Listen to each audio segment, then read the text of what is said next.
जी, तो हमारे पास आज का सवाल है, अगर किसी के पास सिर्फ़ रोज़ के 30 मिनट हों,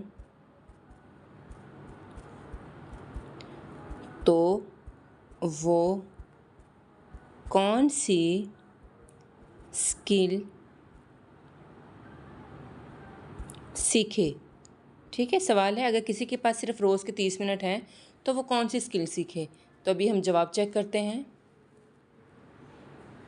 कम वक़्त में सीखी जाए और मुस्तक़बिल में आमदनी भी दे, किसी भी वजह से वो ख़त्म ना हो, तो AI tools, ChatGPT, Gemini, Claude, Canva AI रोज़ 30 मिनट 2 से 3 माह में अच्छी महारत बन सकती है। इससे लिखना, डिज़ाइन, इसके ऊपर तहकीक करना और काम की रफ़्तार को कई गुना बढ़ा देता है, ठीक है। कैनवा से हम कर सकते हैं, सोशल मीडिया पोस्ट को तैयार कर सकते हैं, थंबनेल्स बना सकते हैं, पोस्टर्स, सर्टिफिकेट और काफ़ी कुछ हम बना सकते हैं। ये फ्रीलांसिंग और कारोबार दोनों में मुफीद है। तीसरे नंबर पे है वीडियो एडिटिंग। कैपकट या वीएन पे हम वीडियो बनाना सीखें और आजकल इसकी बहुत ज़्यादा डिमांड भी है। इंग्लिश कम्युनिकेशन, रोज़ सिर्फ 30 मिनट बोलने, सुनने और अल्फाज सीखने को दें, तो ये तकरीबन हर शोबे में हमें फ़ायदा देगी।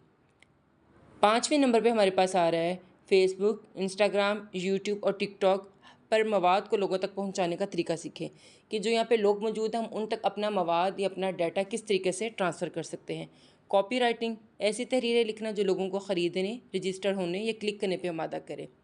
एक्सेल या गूगल शीट्स, डाटा, हिसाब किताब और रिपोर्ट्स के लिए बुनियादी मगर बहुत कीमती स्किल है। अगर मकसद ज़्यादा आमदनी है तो ये तरतीब ज़्यादा बेहतर है।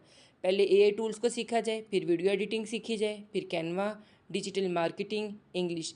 30 मिनट का रोज़ का क्या प्लान है? 20 मिनट नई चीज़ सीखें, 10 मिनट उसी दिन उसकी अमली मश्क करें। 1 साल में सिर्फ 30 मिनट रोज़ाना देने वाला शख्स एक मजबूत स्किल बन सकता है, बशर्ते कि वो रोज़ाना तसलसल रखे। और ये जो तमाम स्किल्स हैं ये मोबाइल से ईज़िली सीखी जा सकती हैं। अब आप बताएं अगला सवाल चैट जीपीटी से क्या होना चाहिए? कमेंट्स बॉक्स में मैसेज करें।